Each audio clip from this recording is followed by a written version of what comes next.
I'm so focused and clear about the things that I want. And I've had different goals for every record or things that I really want to accomplish. The goal on this album cycle is I'm really just trying to have fun. Beautiful. And if I don't think it's going to be fun, why do it? You probably won't find me there.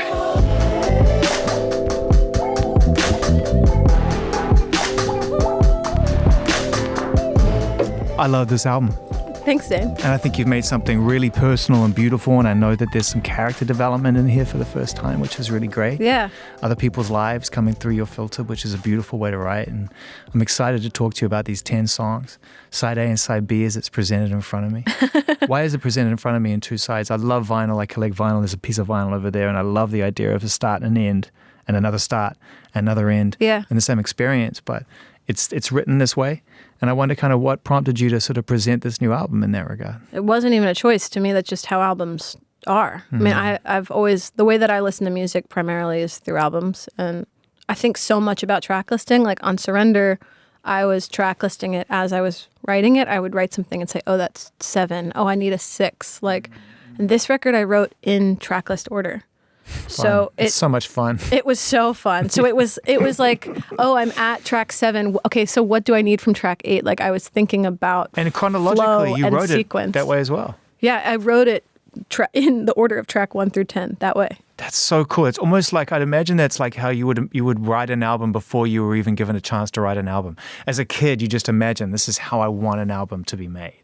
I guess so. I don't know. I mean, I think I've spent so much time studying music, and I'm so deeply in love with it and in devotion to it. So I really I am a big nerd about it, and I've studied track listing. And for this one, I was actually thinking a lot both about Rumors and about Thriller. Yeah. And so when it was we'd go in the studio, me and Ian Fitchuk, my co-producer, co-writer on this record, we would be like, okay, what's track 3 on Rumors? Okay, what's track 3 on Thriller? Okay, and then I had some like big random playlist, and we would just say like, okay, well, what's a random thing here? And we'd be like, okay, how about we work off of this kind of drum groove? Or like, how about we go from this point? And sort of thinking about how those 2 albums, which I think are 2 of the most classic forever best records, thinking about how track listing works on those records. And Rumors is 11 songs and Thriller is 9. So I ended up with 10. It was straight down, down the middle. Yeah. You know, I hear, and just in terms of the sound design, the feel of this record, I hear just the counterpoints of the bass and how groove orientated the tempo songs are. There's a lot of Thriller Totally. in there. And the drums being loud and dry. I mean, that's kind of, whatever I do, I love songwriting more than anything, but also I'm so rhythmic. You love drums. I love drums, yeah. Yeah. I think it's what drew people to you in the beginning. We've told this story a million times, but I think when people heard your music, they were like, shit, the production's fucking out of control. And then everyone was like, oh, damn, the writing is like way out of control. And so I think it comes as no surprise, even though you work with Ian on this record, you're a producer, you make your own music, you know exactly what you're doing. And I wonder kind of what you look for in a collaborator, knowing what you already know. I think it's just somebody that, like, to me, I think a great artist is the distance between your brain and your instrument. And to me, I'm just looking for people who can either help challenge me, help see something different, or help that distance between my brain and my instrument, or what I'm trying to create just shorten more and more. And I think to what you're saying about production, I mean, it's really interesting for me because I grew up writing folk music and really focusing on songwriting for a long time. And that moment of discovery for me came in the middle of I studied music engineering and production in college. And so people discovered me when I was playing with production. It was like this really crazy moment of experimentation. Yeah, you were a student before you were an artist. People saw you as a student for the first time. Totally. Yeah. And so there's something about this record, what I've been doing over the last 8 years that I've been publicly in music is still experimenting with production and keeping my songwriting really, really close at the core, but just, playing with the clothes I'm dressing that body up in. And there's something about this record for me that just kind of feels like coming home. So true. When I hear it, I feel like it's the record that the younger you wish you could have made. 100%. Yeah. And you know what? That's been really close to my heart in all of this, is that my 17-year-old, 8-year-old self would be really, really proud of this record. What a kind thing to do, even unwittingly, for yourself. To be able to give a gift to your younger self and say, hey, you had that idea back then. Tyler does this. Tyler, the Creator, did that. You go and listen to those early Tyler, the Creator albums, you're like, this is just hard hip-hop. It's not. He was searching for those Stevie Wonder chords. He just didn't know where the instruments were. Totally. Yeah, and I think in a way, there's so much about this record that feels like a sense of freedom for me because, like you were saying earlier, I did kind of... I wrote this record so quickly. It was 2 songs a day for 5 days. And in that, I thought I was just making... I hadn't toured Surrender yet. I thought I was just making demos. That I knew I wanted to make some version of a live record. So I thought I was going to go re-record them all with a great band and that Ian and I were just playing. And in that, there actually became so much heart and character in, like, almost everything on this record is the first take. And it was like we made a live record with 2 people. And even the lyrics, you know, you mentioned to me off mic earlier, you were like, the words in this. And that was so, I was so taken by that because so much of this was just like pen to paper, finish the song before lunch. Like, don't worry about the words, just put something down. Don't overthink it. You can finish it later. Just get the song in there and like keep moving because it was just flow state, fun. Maggie, flow yeah, it was total flow state. Yeah, well, because at that point, you know you got the tools and you're not overthinking whether or not that you know how to use them. It's like you've done some hours in this. You know you've got it, you know? Yeah, I've done some hours, but I also in a way like I sort of made a record by not trying to make a record. What a wonderful situation to be in, to be going out and being your old self while you've just figured out who you are today. Well, you know, it's funny. I was in the studio like 2 weeks ago and I'm now like 6 or 7 songs into another record. Yeah, don't and stop. It's just like, well, you know what it is? It just makes me so happy to be in the studio and making things. It is like total kid playtime that it's just exactly where I want to be. Yeah. But I mean, getting back to that idea of going out and touring and representing and reflecting a time in your life to make people happy who love Surrender, right? Everyone loves Surrender. I love Surrender. We talked about Surrender. Yeah. And to me, Surrender was a very different sounding record. Totally. Obviously, a very different experience. You know, there was a lot of kitchen sink mentality in that. Like, I need this record to live big in order to represent my emotions on this song. That's what I took from it. Like, it's not enough. It's got to represent it in every way. Well, I think for me, so much about when I'm making records, I think about the spaces I want them to live in. Yeah. Heard It in a Past Life came, you know, when I was making that, I was still very much listening to music in my headphones and riding around with my friends. Yeah. And that's a technically beautiful place to make music because you're hearing every nuance and every little... Totally.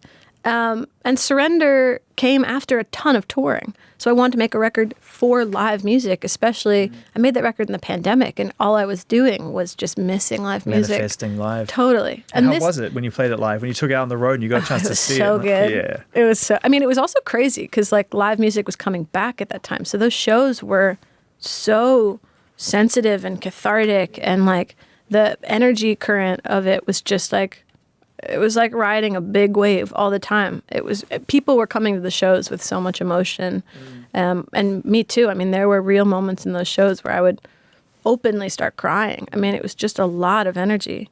But then, you know, this record, I really wanted to make something I could sing along to in the car because to me that feels like one of the most intimate places that you can interact with music. But on a song like So Sick of Dreaming, I feel like you unashamedly settle into your swag bag. Well, I feel like you can hear me having fun. Yeah. My friends said that this is the version of me that they know. And I think part of that came from... You got one. That's a very awesome statement. You know, I think that when people get nervous, this is my hot take. When people get nervous, they become exactly who they were in high school. And wow, that's fucking great. Kind of shy. Okay, yeah, double boom. I don't know if I've done one so soon after another one before. Keep going. I get kind of shy and kind of nerdy and kind of Southern.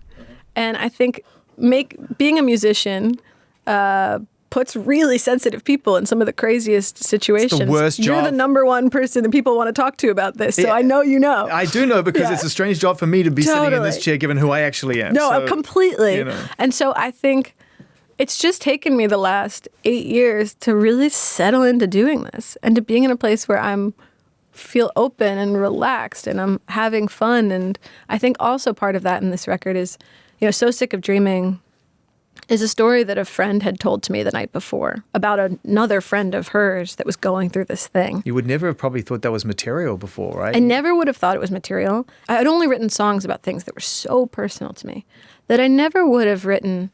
I feel so protective about the people that I love, whether I'm in a relationship with them or not. I would never, I would never try and drag someone in a way, because I believe so much in mutual culpability in relationships, which is actually what The Kill is about.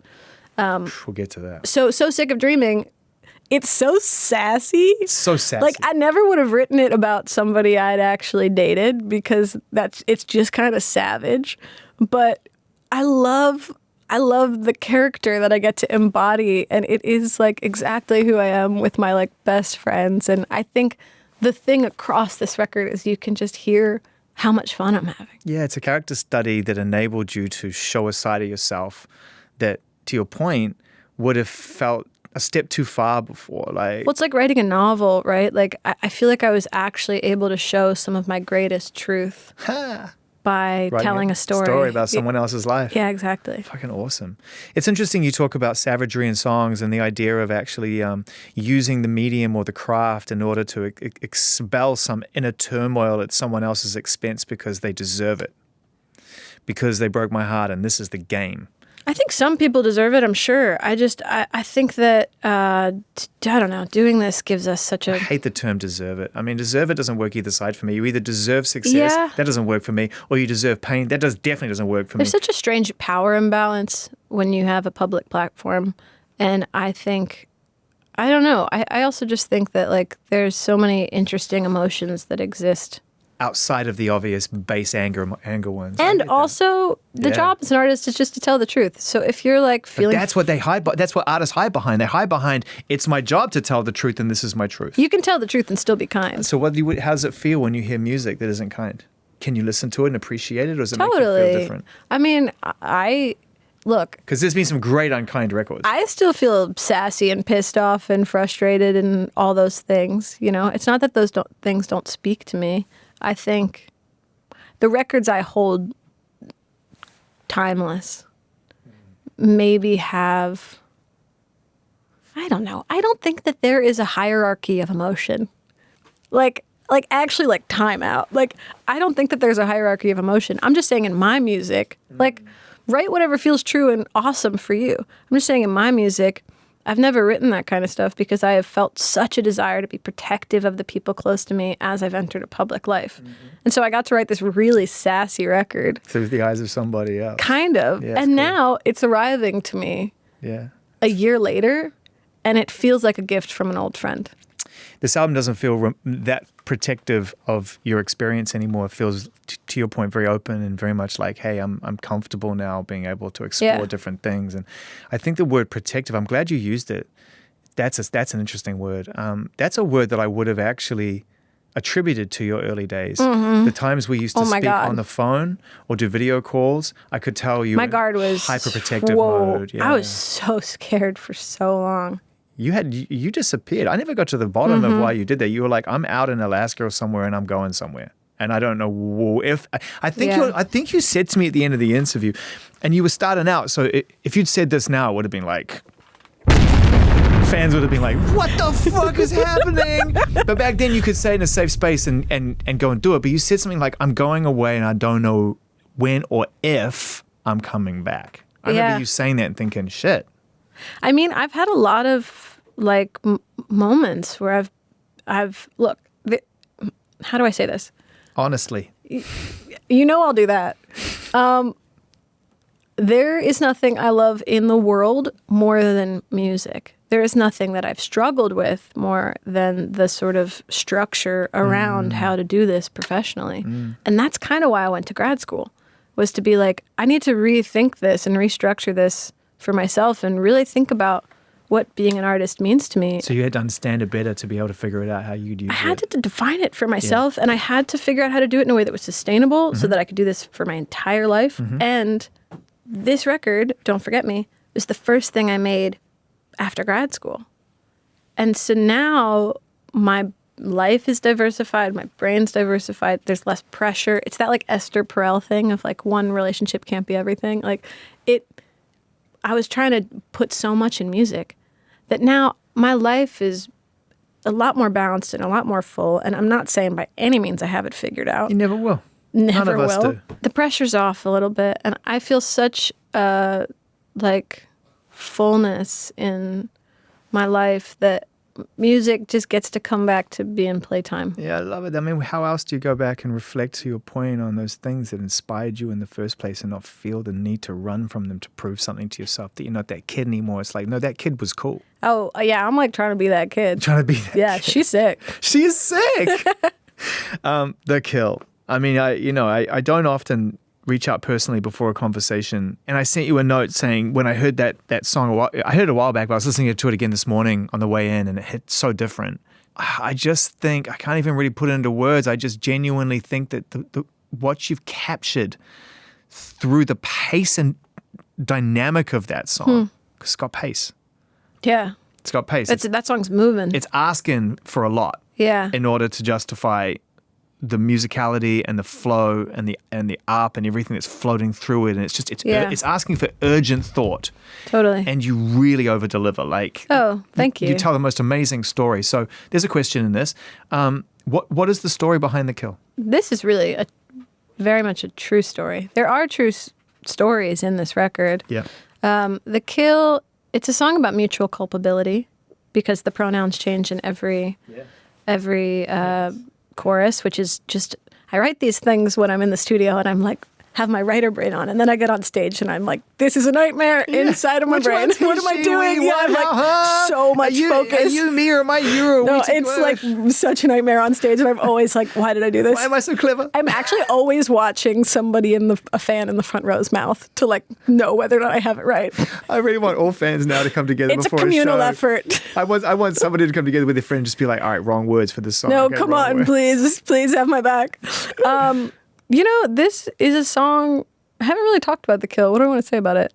I think that there is just, when you're in a relationship, no matter how much love there is, we learn and we grow from people. And I think people hurt each other, not intentionally, but going in for the kill is like to really get someone and to love them and to also have them and to also destroy them. And I think being aware of the ways in which we do that to each other, and that being the nature of what relationships look like and how we grow, and that it's okay. Because in the last chorus, it changes to we, and it is something that we do together. And the memory in the verse is like, I kept your secrets and stole your weaknesses and your white t-shirt, but you couldn't fill it. Holy shit. The shoes, I'm just going to do it. The shoes I laid down for you from the guys that came before, you were all the way in. I was halfway out the door. Oh, you were an animal making your way up the hill, and I was going in for the kill. That shit's fucking amazing. Like, you were an animal making your way up the hill, and I was, oh man, I love, when I heard that this morning again, I was like, I was right there inside that song. Yeah, I mean, I grew up in the Eastern Shore of Maryland, and there's a real hunting culture there. Yeah. And so it like, that to me is like, I grew up around a lot of deer hunting, and say what you want about what you think about any of those things. It's just a part of the fabric of that community. The fabric of that community and how I grew up. And like, there's a lot of sitting in early hours waiting and watching. Or I've actually never been, but this is what I've been told. And there's something about that when you really love someone or something. Yeah, Ryan Beatty wrote a beautiful song called The Hunter, which touches on that too. Oh, I adore him. Same. He talks about the idea of being with a hunter and drinking a beer over a kill and trying to figure out what it all means. That line actually that really killed me was, you couldn't fill the shoes I laid down for you from the guys that came before. Well, in the first chorus, it's up. I couldn't fill the shoes you laid down for me from the girls that came before. Yeah. And in the last one, it's ones. Culpability. Yeah. I mean, I think also just acknowledging that like every time you go into a new relationship, this is what you're faced with. You're bringing everyone that's ever blown your mind and broken your heart with you. God, it goes on, eh? All our lives, was it worth it, or were we just wasting time because we were hurting? Psh. I mean, I just wondered, like,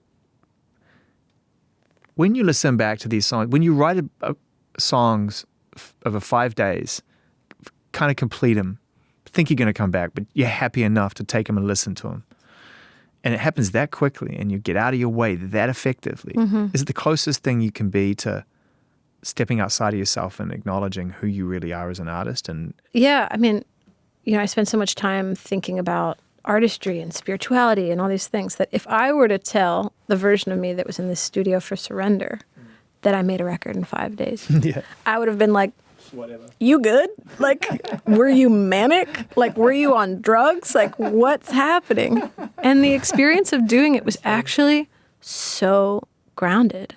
We worked from 10 to 5. We wrote one song before lunch and one song after. And it was so normal and full and just like. But Ian's collaborative work sounds like that. When I listen to Golden Hour, it sounds like that. It just sounds like he's floats. he's so wonderful, and he really just keeps humanity at the center. And he was so down. I mean, we had never met before. Like, we had met barely one time in 2019. I was coming out of a sushi restaurant and had a bit of sake and was on the way to a stroke show, and we like said a quick hi. That's a great fucking day. Where was that? New York? In LA. In LA? Yeah, it was just before the Grammys in 2019. And then suddenly, I knew I had a little bit of a window where I could record. And I sent him a DM and I said, I'm having this really bizarre intuition. I think we'd make something cool. Would you be down? And he was like, yeah, sure. So these days were just supposed to be, we had 2 days before Christmas. And it was just supposed to be us shaking hands, see if we came away with anything. It was a bonus. It was like, would we be able to make more music together in March? And then we wrote 4 songs in 2 days. Starting with It Was Coming All Along, which is a very telling song title. Yeah. And so that's almost just literally like you are just... It was coming along, drunk, day 1, so sick of dreaming the kill, day 2.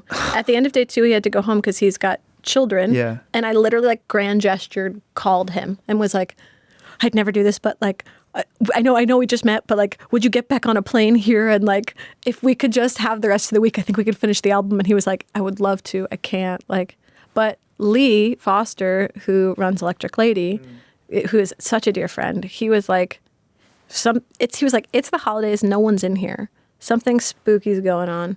Take the next day on me. And then I walked away with If Now Is Then, and I still do. Wow. And so... That's so sick. And Ian and I were able to get 2 more days, like it was like January 2nd and 3rd. He was like, all right, let's just like... Get it done. Keep moving, see what happens. And then the last 4 songs on the record came all at once. When you walked out of the door of Electric Lady, which is like walking, it's like a fucking crazy... classic American film thing. It's like when you walk out of Electric Lady, when you've done something in there, it's like the opening of a classic film. It's like New York's at your doorstep. Well, and you need to understand too that like when I moved to New York City from Maryland when I was 18, I moved 1 block to an NYU dorm that was 1 block away from Electric Lady. Yeah. So like when I was walking home at night, I would reroute to walk by Electric Lady. Like, did you ever see anybody coming in or out of there? Just things like that. Did you ever get a sense that there was No. real life in there? That's what I mean. I'm glad you said no, because it's being in such a public city. It's the most bizarre. So weird. I was with Jack Antonoff the other day on camera. We had this really great conversation all day. And I said, I love this place, and promptly walked past the door. I was like, oh, I love Electric Lady, and then completely missed the door. Yeah, totally. I fucking didn't even know where it was. No, you got to know. And then you walk inside and it's just... So when you walked out, when you had those songs, the last session, and on January the 3rd, you walked out and you knew you had 10 songs in some state, some form. What was the feeling? I just felt full.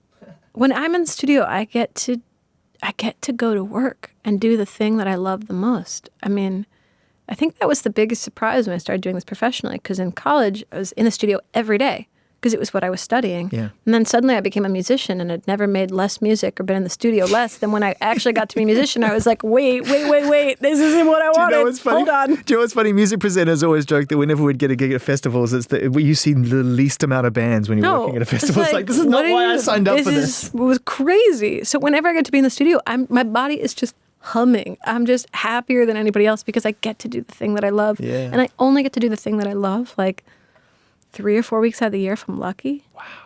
Like, because there's other things that I love, like playing. I get it. I get to go play on stage and tour, and like I love every part of what I get to do, but there's this one part. How much of that is push and pull though as well? Like in the other 11 months and 1 week, Sure. where you're getting to do other things, and you some of it is unjustifiable because it's a natural inclination to want to do it. Yeah. Other things, someone's got to justify a little bit for you, and you're like, I like it enough, I will do it. There's compromise, but I'll take it. Pretty good at saying no these days. You're pretty good at saying no. Yeah.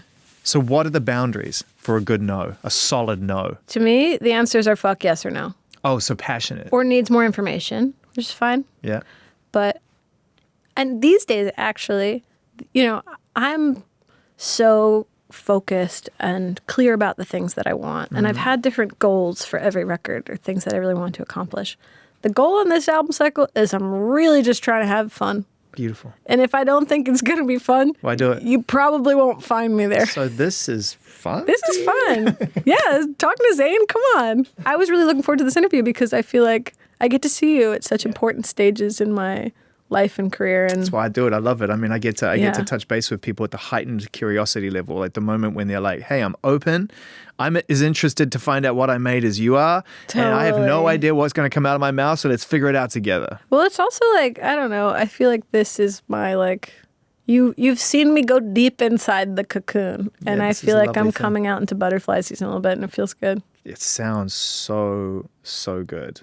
Thank you. How's it affected the rest of your life? Outside of just making music, where has the joy increased? Where have the learnings been most prevalent? Yeah. And what have you let go? 3-part question.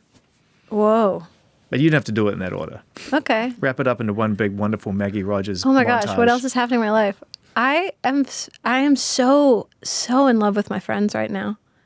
I am about to turn 30. I'm single for the first time almost since I was 17. Wow. I've been in so many long relationships that have been so wonderful. But my life just feels really expansive and fun, and I'm still spending time in academics, and I'm in and out of Boston getting to study and learn and be curious about the world. And I just feel more than ever just so lucky and so grateful that I get to do this with my life. And I know that I say that basically every time I come in here. It's different when you say it, though, as you go on in life, because you have more experience to back it up. It's an easy statement to come to. We're told from a young age now, which is a good thing, that we should be grateful. It's a good thing. Gratitude's a fucking excellent experience. If you can feel it, you can make it real. But as you start reaching milestones in your life, I find the gratitude is backed up. You back it up. Yeah, and I feel just I have so much more than what I need. And I feel I think that this industry can sometimes operate off of scarcity mentality. What's that? Scarcity mentality? Yeah, from your perspective. Like when you never feel like there's going to be enough, or when you're worried that someone else's success means that you can't be successful. At this point, I'm like, I love what I do. I get to play amazing venues and make cool records, and that's so sick. Like, it sounds really simple or like kind of bro-y as it comes out of my mouth. Super but I'm bro-y, just like, but I love that it's know, bro-y. Like, it's just like, dude, I get to kick the football around, I know, man. I'm like, dude, me and my bros, down. bro. I'm like, let me kick that ball. Dude, I just know what to do with the ball. I do. I worked really hard to know what to do with that ball. And this is the thing. Let me take it down the field. Dude, you're at a point now where you can fucking spike the ball, catch the ball, throw the ball, catch the ball, fucking. Wow, I'm an athlete. Pour the fucking ice bucket on yourself. I'm an athlete. You are an athlete. Wow. Yeah, you're an elite athlete. Wow, thank you. You know, when you get to that place of simple brodom. Right. May we all achieve brodom. Dude, I've achieved maximum bro state. Maximum bro state. When you go from flow state to bro state. This is so not the conversation I thought we were going to have. You know what you realize is that you come out the other. I always look at it as coming out when you're on a plane. You come out the other side and you come above the clouds and it's blue and it's clear and it's clean. And it feels like the world has stood still because there's no clouds in the sky. It happens once in a while if you actually bother to look out the window. There's nothing to contour against. Yeah. And it feels like you're totally still. And you forget all of the altitude you've had to climb to get there because everything just falls away below the clouds. And by the way, all of that shit, that, what did you call it? Scarcity mentality is below the clouds. Look to life from both sides now. There you go. She got it in one. At And 21. two and three Jesus and four. Christ. Yeah, Ugh. I know. I mean, you could never compare yourself to that at that point. It's like, as a writer, you got to be on. Listening to albums like that forces you to take your own steps and be on your own journey. Oh, yeah. It's the only option. Like, that's all you got. You might as well do that. Who did you want to stand next to when you were a student, a kid, figuring it out? I always loved Alicia Keys because I grew up playing the harp in orchestra, and I loved that she was able to bring so much classical music and integrity and dignity into pop music. And then I always loved Feist and the way in which her, again, integrity, but playfulness, and you can feel the handcrafted nature and the intimacy of those records in such a way. Unashamedly tasteful artists. Yeah. You know, taste is an interesting thing.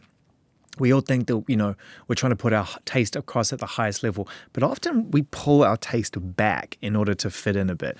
Like sometimes I think art, we can be a bit scared to be unashamedly tasteful. And I think when I hear like when I hear Alicia Keys play on a pop song or over a Just Blaze beat, I'm like, she's being unashamedly tasteful. Like she is just pushing all the taste buttons. Well, and I think I always used to think about pop music as a way to like get people to eat their vegetables. Like if you're doing it successfully. Like, you have the ability to sort of be, like, a spy.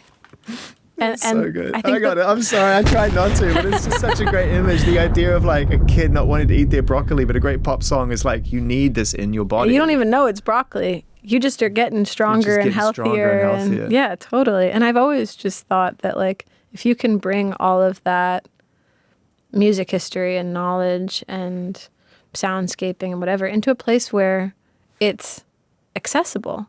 I mean, that's the thing that the greatest thinkers or the greatest artists can do is they take really complicated concepts and make them really accessible, because knowledge or information there shouldn't be a bar to entry for it, but it takes great people to be able to make it easily understandable. Yeah, and I think also if you ask the greatest artists who have been able to do that, of which I really include you in that category of somebody who has actually brought a really incredible bar, a very high bar to pop music.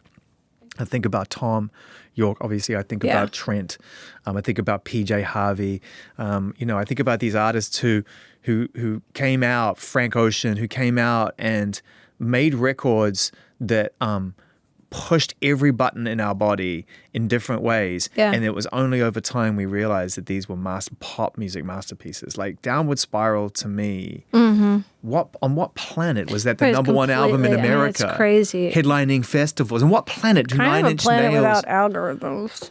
I know. Sorry. No, it's not. You're not wrong. And how do you get to 9 Inch Nails through an algorithm? Because they're the most fucking weird band. Like, what takes you there? I mean, I was listening to an episode of the Ezra Klein podcast about taste, and it was sort of talking about the way, it was this great author who has this new book coming out, of which I don't remember, and I'm sorry, and you can find it on the Ezra Klein show. It was just talking about the way that art that creates friction against us is actually the art that changes our lives, and how algorithms are sort of designed to just smooth the edges, give it something nice and unoffensive for a really long time, and how it's actually, like when I saw Killers of the Flower Moon, I walked out and was like, I don't think that was for me. I was like, that was so long, weird. And then it haunted me. Like, and then that movie just stuck with me. But, and to me, that is like some of the most powerful art is art that causes friction, or art that asks you to learn something from it. I mean, right now I'm listening to that new Idols record, which I think is so good. So good. And I'm listening to like a John Coltrane trio record like over and over and over again. And like the combo is doing a nice thing for my like friction brain. Yeah. Well, because I think that Joe and Idols, they're striving to get to that place of thoughtlessness that the great jazz musicians lived in. And in fact, they lived in it so deeply and so effectively. Yeah, but active listening as an idea. Like, I do it all the time. Yeah, but it's not something that people, I mean, of course you do it all the time, but like listening as an activity on its own. I think it's coming. I feel like we're heading, and maybe this is wishful thinking, that even people who don't work, quote unquote, alongside the art, but love the art, are searching for a reason to reconnect to it, because we're pretty bombarded with everything else. Yeah, it's funny. You know, I've always been so obsessed with pop culture, because to me it was like a way to connect with a cultural consciousness or with a group of something bigger than myself. And in the last couple of years, I so have been out on pop culture. And I think it's because everything is so niche diversified that it doesn't feel like I'm connecting to anything that has congealed in a cohesive way. It doesn't belong to us anymore in a weird way. Like and it doesn't belong to any one group of people. It's all through the eyes of the beholder of the device or the opinion or the whatever. And totally. So I'm down with that but I wait for it to find me. I wait for it to require me to be invested. And then whatever space I have left or right of that, I choose what I invest in, right? I'm no longer presented with the algorithmic version of my life. I'm like, nope, I'm going to sit down and I'm going to put on, Les McCann record. Cool. And I'm going to sit down and I'm not going to sit down and like, meditate and like, oh, well, my speakers are so good. No. I'm going to do shit. Right. That's brodom, That's, again, a high state of broness. High state of broness. Right. I'm going to do an NYT crossword. I'm going to read or even do some work or whatever, Sure. but I'm going to let music be the event. I mean, when I was in high school, I went to boarding school, and on the girls' dorm, there was like a cork board of burned CDs. And anyone could take it and put it into their laptop. And so you just put it up on the board. Yeah, everyone would just make CDs, and then you'd just go grab one and you'd put it in your computer and you'd sort of like this is like Lucy's playlist. You know that every single movie ever made about a boarding school is borderline torture horror. This sounds like the greatest experience of all time. Dead Poet Society, right, The Holdovers. Okay, I haven't seen The Holdovers. Dead Poet Society, yeah, okay, cool. Maybe I'm just talking about the stories that my friends told me when they were boarding school. I loved it. Now I'm at this place where, as you were saying, like I just hit up my band and was like, y'all, send playlists. And I'm having the best time. Actually, you know who has the best playlist? Is Robin Pecknold from Fleet Foxes. I can imagine it. He's got such great taste, and he's such a sweet buddy, and he's got a playlist that he's adding a song to every day. Oh, I love that. And it's my favorite thing right now. I'm just sending you a playlist right now. Oh, hell yeah. I'm starting with a bold one, but I think you'll get it. This is actually my a playlist I'm obsessed with all the time, and it actually gives me space and gives me time back. It's very ambient, still. That's all I want. Landscape. Do you know this woman, Beautiful. Callie Malone? No. Oh, she's this amazing organist, and I listen to. She's got this record called The Sacrificial Code. It's just the organ tunes, and I listen to that a lot. Dude, it's crazy. Or Andrew Wasilic, he's another one of my favorite. I love him. Oh, he's so good. We give so much to the things in our life, right? The tools that we have now. It's all give. Like, I like TikTok and stuff, but I'm giving a lot to TikTok and not getting an enormous amount back. No, you're being employed by a company and 100%, you work for free. 100%. But you don't feel like you get back from things in your life?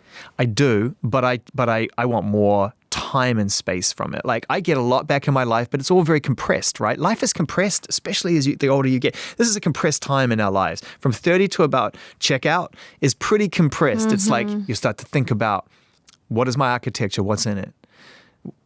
There's a point to this, like, my family's growing up. There's lots of different competing energies, and they're all beautiful, but they all require time. So what I love about this music I just sent you is it gives me back space. Time. And I feel like I'm getting time But space, back. Okay, not to bring it back to this record. Yeah. God forbid we should talk about your music after 15 minutes of broness. I'll bro down anytime. I was in the studio with Ian, like I said, a couple weeks ago. And we were like 2 days into 5 days, and we had been working on a song that I had brought in. And I was like, the week's almost over. We're like halfway through, and we haven't even started writing for fun yet. Like, are we going to have time? And then I remembered making this record. And because I was calm and grounded and present, time felt infinite. So as you're saying, like, there's not enough space or space gets compressed, it's also sort of like dealer's choice. That's exactly what I'm saying. I choose to listen to this. Yeah. I take some control. Choices. Yeah. And I think that we relinquish that a lot in our daily life, not even on purpose. I think we just get swept up in thrash. Totally. And we forget we actually have a choice to stop. I mean, these days I'm trying to be, because my brain is so excited about life and wants to work on so many things at one time, I'm having to really actively try to not multitask these days and just let myself be focused on one thing. It's a great skill. I'm building it. It's step by step, and everything. The world feels like it's changing right now in this crazy way. It does feel day by day right now, and maybe that's just because I'm 29 and I feel a lot, but I think it's bigger than that. Well, I think it comes back to what we were talking about through the filter of art, which is that I think people are searching for things to add to their life that are a little more meaningful than this kind of microscopic frequency that's just popping. Yeah, and I mean, the greatest privilege of getting to do this professionally is getting to be in the passenger seat when someone's driving home, or getting to be there in these really deeply intimate, personal moments. And I take that really seriously. And that to me is that form of connection, the depth of that connection. I will take that critical connection over a critical mass. To use the words of Adrienne Marie Brown, I will take that any day. You're very connected on this record, and therefore we feel connected to you. I've learned more about you listening to this album than I have any other album. Yeah, that makes sense, because my guard is finally not up to my eyeballs. Right. But also because I'm not competing with the other things I love about your music. I'm not competing with all my of the... production brain chilled for a second. Just for a second. Yeah. And it's I get space back when that song starts. Claro is one of my dearest friends. She takes her time. And when she takes her time, her new record is so good. It's so good. Don't say any word that way. When I showed her this record, she was like, it reminds me of Lucinda Williams in the way that it's the music you put on when you want to cry. Yeah, dude. Oh, yeah. And that was that was...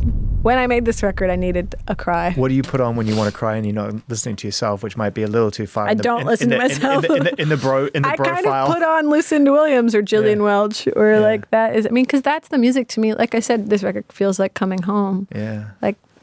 That's the music that I turn to over and over again. I used to have this time on tour when I was really sad, where I'd get off stage and I'd put this song on. I'd have a beer in the shower. It was not good. After shows? Post show. Oh my God. It was a sad time. I mean, it's kind of a beautiful thought that you can actually come up something so euphoric, find a quiet place in a shower, and with the cold beer. Cold beer, hot shower, slow down. Have a good cry. But this is when I was listening to Time Out of Mind before show all the time. Wow, you were in it. I was in it. What were you so bummed out about? I don't even know that I was bummed out. I think I was just trying to, I was bummed out. Someone was in the middle of breaking my heart. But, yeah, that's going to suck. Especially when you have to go on stage and be like, hey, everybody, let's do a show. No, but you know what? I think there's so much beauty in that because it's real. Light looks brighter next to dark, and all of it can be in one space. I mean, it should all be in one space at a show. Well, you only get to go in the studio 3 weeks every year, which means that we only ever talk once a year around that 3 week time. That. Yeah, well, maybe next time I'll have long hair. Just...